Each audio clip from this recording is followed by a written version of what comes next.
Chapter 14. And I looked, and, lo, a Lamb stood on the Mount Sion, and with him 144,000, having his Father's name written in their foreheads. And I heard a voice from heaven, as the voice of many waters, and as the voice of a great thunder, and I heard the voice of harpers harping with their harps, and they sung as it were a new song before the throne, and before the four beasts, and the elders, and no man could learn that song but the 144,000, which were redeemed from the earth. These are they which were not defiled with women, for they are virgins. These are they which follow the Lamb whithersoever he goeth.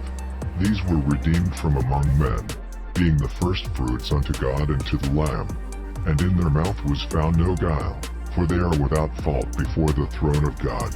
And I saw another angel fly in the midst of heaven, having the everlasting gospel to preach unto them that dwell on the earth, and to every nation, and kindred, and tongue, and people, saying with a loud voice, Fear God, and give glory to him, for the hour of his judgment is come, and worship him that made heaven, and earth, and the sea, and the fountains of waters. And there followed another angel, saying, Babylon is fallen, that great city, because she made all nations drink of the wine of the wrath of her fornication. And the third angel followed them, saying with a loud voice, If any man worship the beast and his image, and receive his mark in his forehead, or in his hand, the same shall drink of the wine of the wrath of God, which is poured out without mixture into the cup of his indignation, and he shall be tormented with fire and brimstone in the presence of the holy angels, and in the presence of the Lamb, and the smoke of their torment ascendeth up forever and ever. And they have no rest day nor night, who worship the beast and his image, and whosoever receiveth the mark of his name. Here is the patience of the saints. Here are they that keep the commandments of God, and the faith of Jesus. And I heard a voice from heaven saying unto me, Write, Blessed are the dead which die in the Lord from henceforth, yea, saith the Spirit, that they may rest from their labors, and their works do follow them.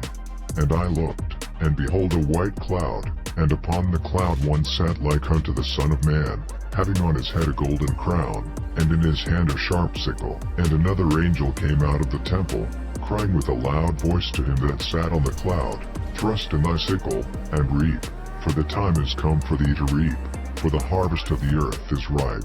And he that sat on the cloud thrust in his sickle on the earth, and the earth was reaped.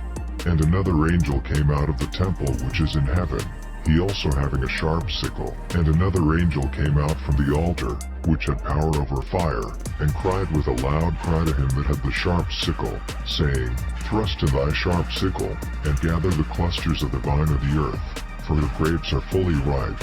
And the angel thrust in his sickle into the earth, and gathered the vine of the earth, and cast it into the great winepress of the wrath of God. And the winepress was trodden without the city, and blood came out of the winepress, even unto the horse bridles, by the space of 1,600 furlongs.